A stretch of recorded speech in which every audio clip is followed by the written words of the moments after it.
অৰুণাচলৰ পৰা বৈ অহা খৰস্ৰোতা লেকু নৈৰ খহনীয়াই জোনাইত ভয়াৱহ ৰূপ ধাৰণ কৰিছে। খহনীয়াৰ কবলত পৰিছে পবা বন্যপ্ৰাণী অভয়াৰণ্যৰ বিস্তীৰ্ণ বনভূমি আৰু মূল্যৱান গছ-গছনি।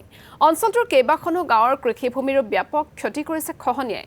অৰুণাচলত ব্যাপক পাহাৰ খননৰ ফলত নৈ উপনৈসমূহ বাম হৈ পৰাত খহনীয়াই ভয়াৱহ ৰূপ লোৱাৰ দাবী কৰিছে স্থানীয় লোকে। পবা বনাঞ্চল আৰু নৈপৰীয়া গাঁওসমূহৰ সুৰক্ষাৰ স্বাৰ্থত শীঘ্ৰে খহনীয়া প্ৰতিৰোধৰ ব্যৱস্থা কৰিবলৈ ৰাজ্য চৰকাৰক আহ্বান জনাইছে স্থানীয় ৰাইজে।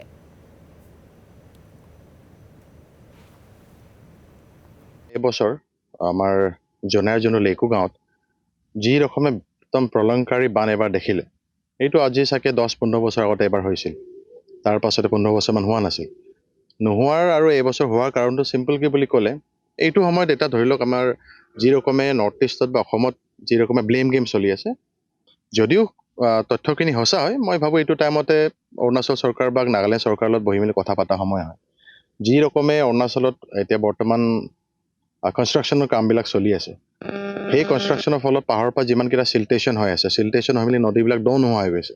তো যিহেতু এটা ৰেলৱে কাম চলি আছে, হাইৱে কাম চলি আছে, পাহাৰত বহুতকেইটা কাটিঙৰ কাম চলি আছে, মই ভাবোঁ সেইবোৰৰ পৰা চিল্টেশ্যন হৈ মেলি নদীটো দ নোহোৱাৰ কাৰণে এইবাৰ যি ৰকমে আমি লেকুত দেখিলোঁ, ইয়াৰ প্ৰভাৱটো আমি লেকু গাঁৱৰ পৰা আৰম্ভ কৰি লেকু জলৰ পৰা আৰম্ভ কৰি চেলে, ৰেগবি, শান্তিপুৰলৈকে ইয়াৰ প্ৰভাৱটো আমি দেখিলোঁ।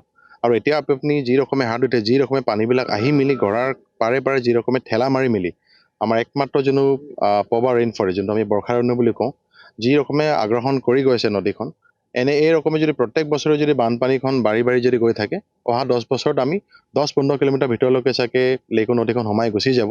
ইয়াৰ ফলত আমি পবা ৰিজাৰ্ভখন হেৰুৱাম।